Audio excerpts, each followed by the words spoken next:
Yo, carnivore folks, Chris Brandlin, your carnivore lawyer. I'm doing something in the office again today. So, since I didn't get a chance to do much this week, I've been stuck on mediations. I've been stuck at a desk all week and working late night. I didn't get a chance to do much, and I always recommend doing something physical in the office. So, if you're sitting all day, if you have a desk job, it's horrible for your health. It's bad for your hips, bad for your back.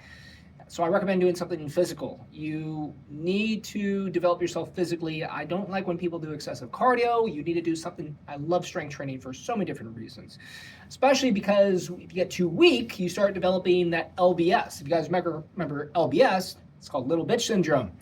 And for those of you who are easily offended, you snowflakes, remember, if you really get offended by some of my remarks, I invite you to go over to the state of Minnesota because Tampon Tim Walz is giving out free tampons for all you liberal men. So anyways, let's get moving.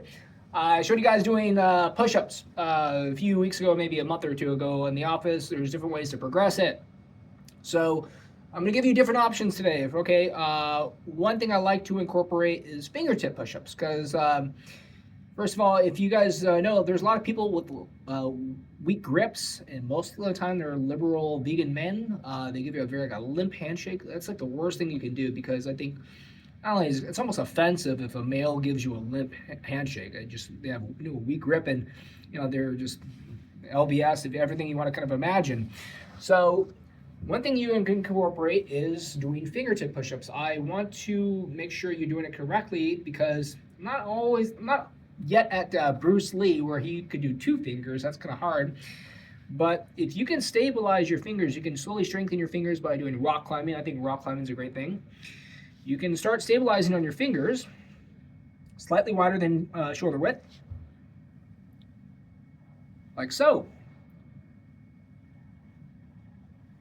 You have to be very careful, but if you strengthen your fingers enough, that's something you can do progression.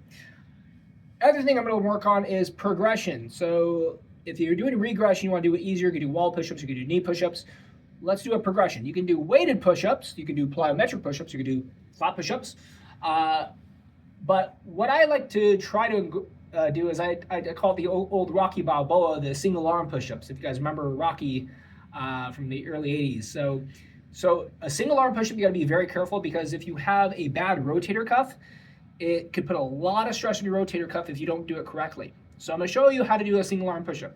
So usually if you're doing push-ups, you got your hands slightly wider than shoulder width. Now what you're going to be doing is you're going to center your gravity over one hand, and you may want to turn in your hands slightly. And then what you want to do is you want to get a wide base with your feet. So if you get a wide base with your feet, you can stabilize. Try to keep your hips somewhat square to the ground.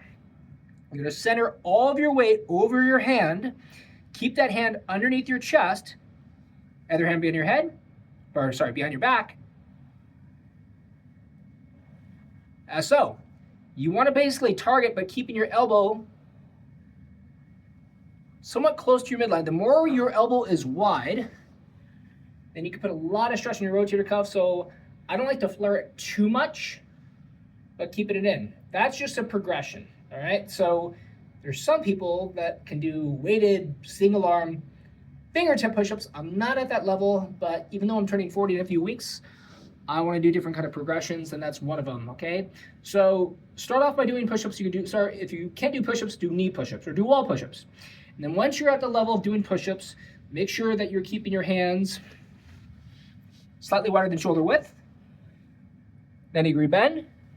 And then if you have wrist problems, remember, because flexing your wrist can be a little stressful on your wrist, you can grab handles or you can do knuckle push-ups, okay? And then if you got to make sure that your hands are at your chest, because if the closer your hands are to your shoulders, you're putting more stress on your rotator cuff because you're kind of screwed up with that rotation. So once again, Chris Brandlin, eat meat, train hard, and let's make America great and healthy again.